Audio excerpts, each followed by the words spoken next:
लीजिए सुनिए चंद्रधर शर्मा गुलेरी की लिखी कहानी धर्मपरायण रीछ। वाचन समीर गोस्वामी का है। सायंकाल हुआ ही चाहता है।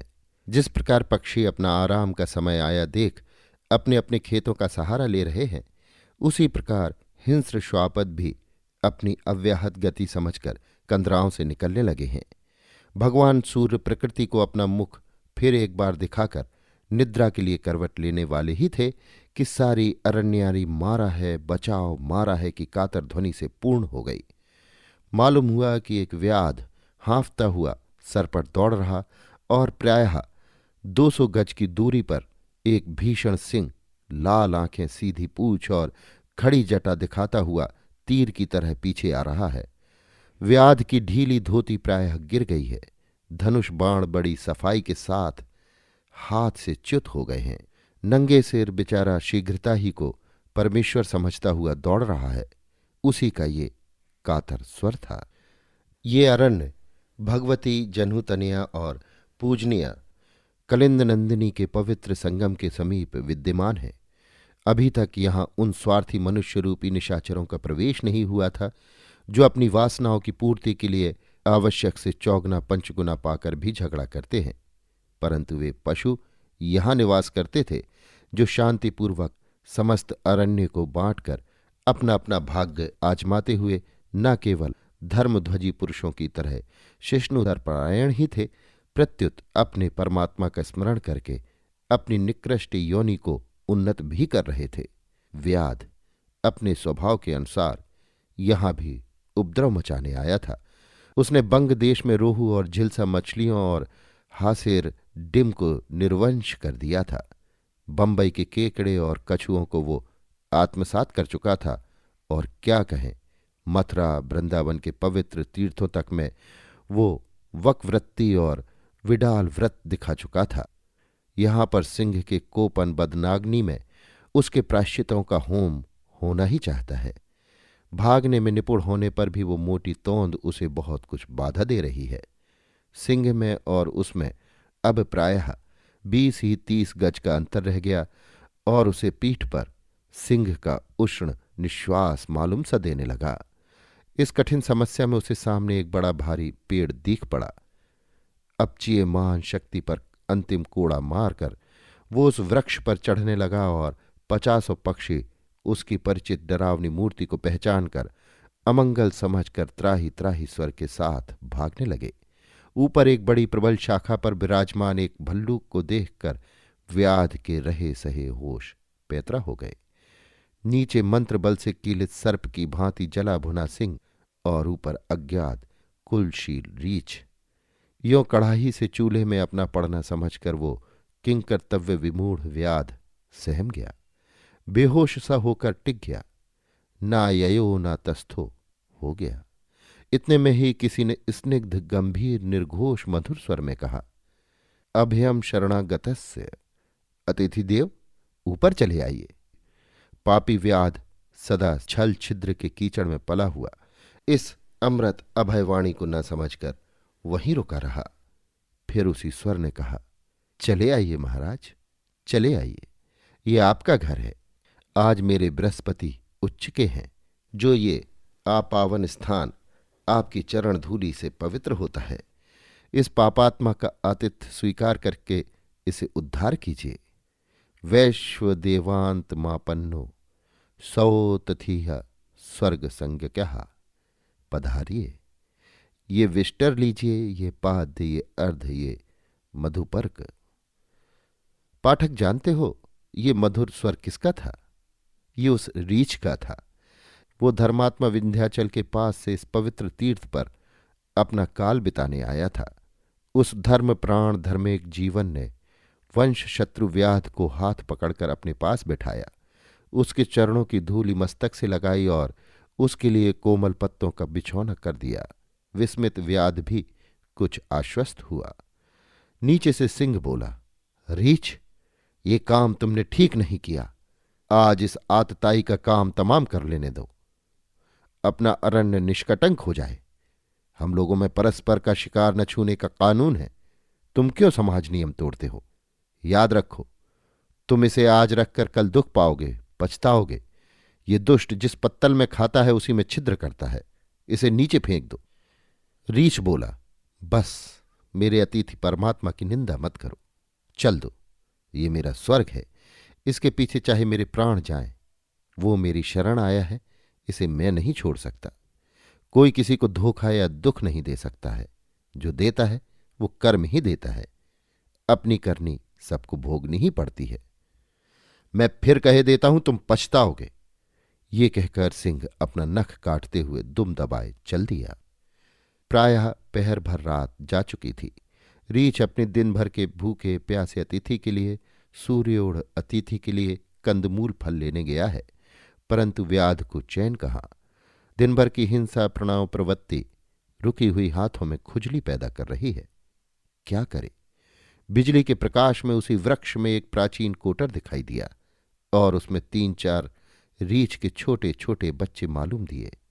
फिर क्या था, व्याध के मुंह में पानी भर आया, परंतु धनुष बाण तलवार रास्ते में गिर पड़े हैं, ये जानकर पछतावा हुआ। अकस्मात जेब में हाथ डाला तो एक छोटी सी पेशकब्ज। बस काम सिद्ध हुआ।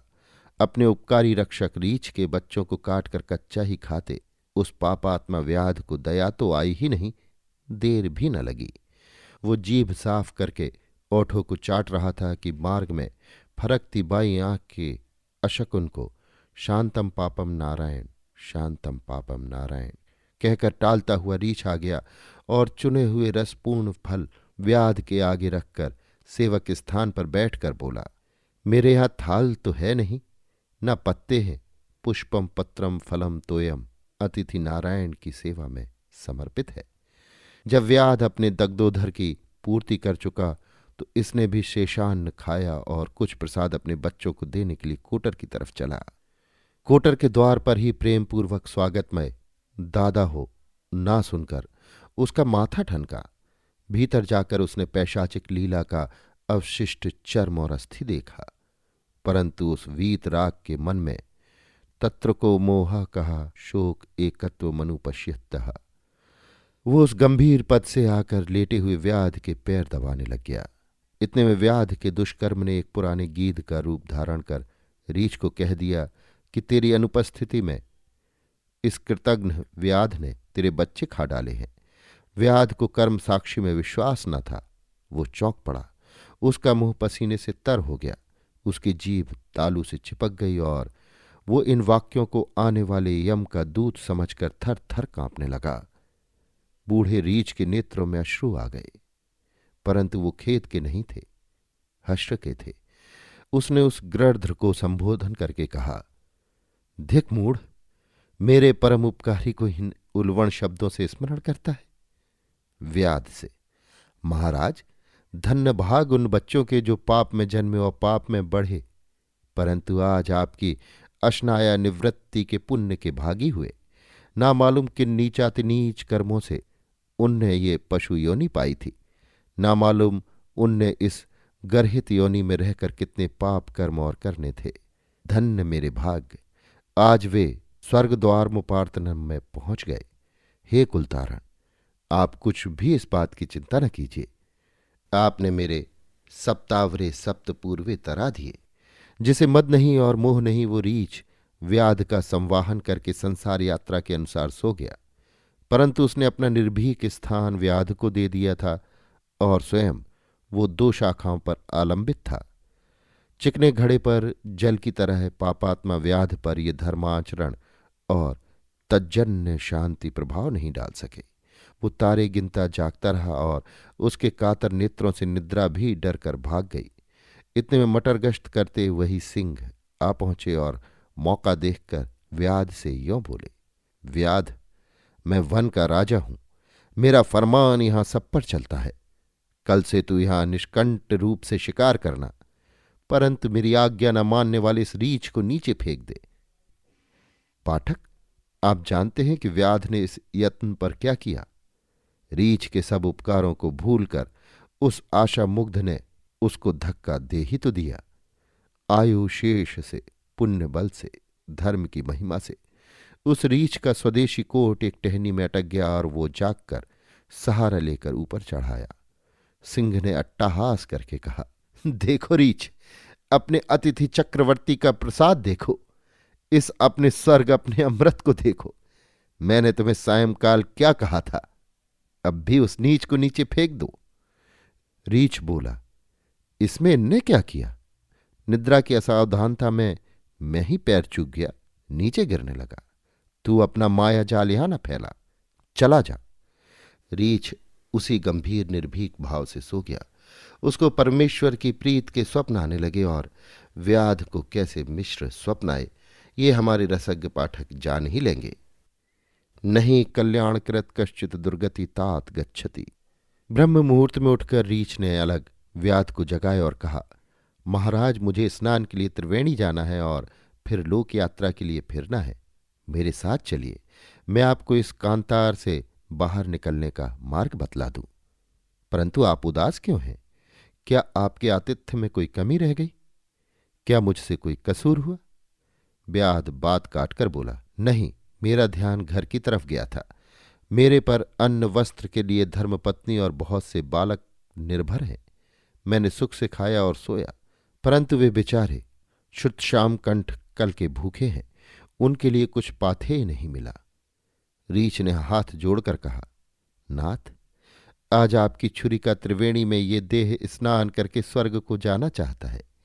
यदि इस दुर्मांस से माता और भाई तृप्त हों और इस जरद चर्म से उनकी जूतियां बने तो आप तत्सदद्य करें। धन्य भाग आज ये अनेक जन्म सिद्ध आपके वदनाग्नि में परागति को पावे। व्याध ने बर्छी उठाकर रीछ के हृदय में झोंक दी। प्रसन्न वदन रीछ ऋतुपर्ण की तरह बोला, शिरा मुखे स्यंदत एव रक्त नद्यपि देहे मम मांस मस्ती। उस उदार महामान्य के आगे कर्ण का ये वाक्य क्या चीज था? किए दिदम मधिकम में यद्विजावार्थित्रे कवच मर्मणियम कुंडले चार्पयामि अकरुणम वक्रत द्राक कृपाणेन त्रियग वहल रुधिर धारम मौली मां वेदयामी। सारा अरण्य स्वर्गीय प्रकाश और सुगंध से खिल रहा है। अनागतवाद का मधुर स्वर कानों को पवित्र कर रही है। उसी वृक्ष के सहारे एक दिव्य विमान खड़ा है और परात पर भगवान नारायण स्वयं रीछ को अपने चरण कमल में ले जाने को आए हैं।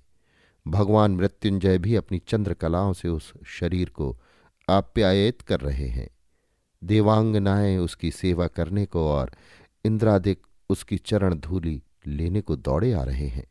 जिस समय उस बर्छी का प्रवेश उस धर्म प्राण कलेवर में हुआ, भगवान नारायण आनंद से नाचते और क्लेश से तड़पते, लक्ष्मी को ढकेल, गरुण को छोड़ और शेष नाग को पेल, नमे भक्तः प्रणश्यति को सिद्ध करते हुए दौड़ आए और रीछ को गले लगाकर आनंदाश्रु गदगद कंठ से बोले, प्रयाग में बहुत बड़े बड़े इंद्र, वरुण, प्रजापति और भरद्वाज के यज्ञ हुए हैं, परंतु सबसे अधिक महिमापूर्ण यज्ञ ये हुआ है जिसकी पूर्णाहुति अभी हुई है। प्रिय ऋक्ष, मेरे साथ चलो। और हे नराधम, तू अपने नीच कर्मों। ऋक्ष ने भगवान के चरण पकड़कर कहा, नाथ, यदि मेरा चावल भर भी पुण्य है तो इस पुरुष रत्न को बैकुंठ ले जाइए। इसके कर्म का फल भोगने को मैं घोराति घोर नरक में जाने को तैयार हूं। भगवान विस्मित होकर बोले, ये क्या लोक संग्रह को उत्पन्न करते हो? ऋक्ष हाथ जोड़कर बोला, पापानाम वा शुभानाम वा वदाहरणाम थापि वा कार्यम करुणमार्येण न कश्चित पराध्यति। भक्त का आग्रह माना गया।